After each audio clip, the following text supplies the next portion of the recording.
গাইবান্ধা পৌর শহরের কুটিপাড়ায় ৩টি কারখানায় অভিযান চালিয়ে নকল শিশুখাদ্য সহ খাদ্য তৈরির সরঞ্জাম উদ্ধার করেছে যৌথ বাহিনী।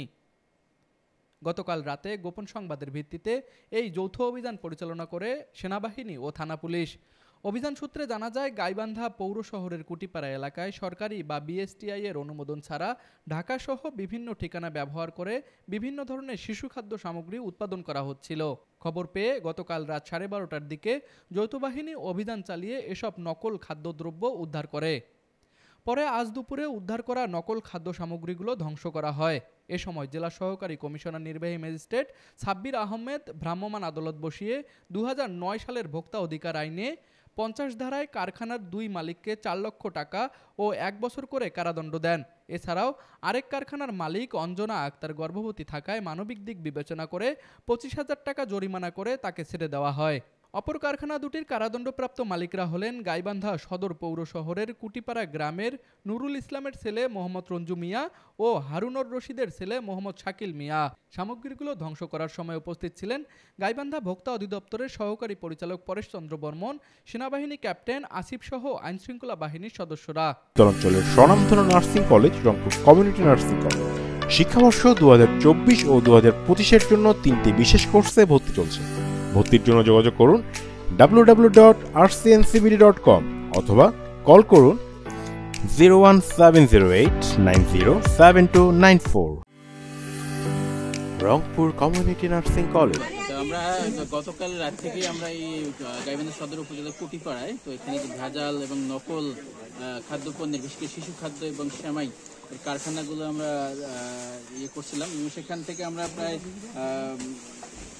অরেঞ্জ জুস, তারপরে ধরেন আপনার প্যাকেজিং মেশিন, বেশ কিছু প্যাকেজিং মেশিন, খালি ছোট বোতল জুস প্যাকেজিং করা এবং সেমাই, লাচ্চা সেমাই, আবার সন্দেশ, চকলেট, আটাসহ বেশ কিছু আমরা খাদ্যপণ্য জব্দ করি এবং সেগুলো এখানে স্পটে ধ্বংস করি।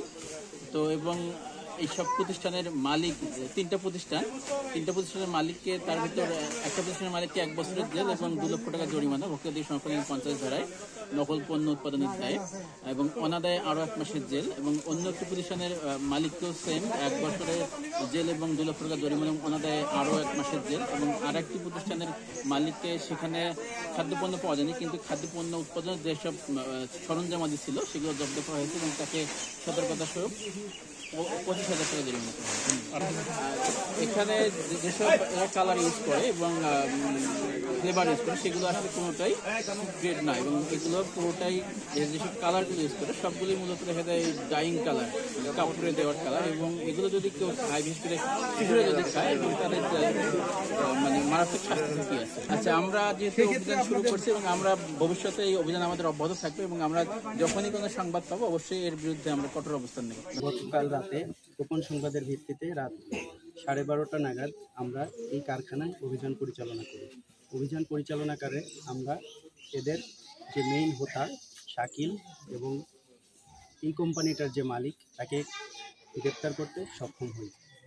রাতভর আমরা অভিযান চালিয়ে এখানে অবৈধভাবে তৈরিকৃত জুস, বিভিন্ন ধরনের আচার, সেমাই এবং আনুষঙ্গিক অনেক ধরনের খাবারের স্যাম্পল আমরা জব্দ করি। মূলত কারখানাটা এখানে অবস্থিত।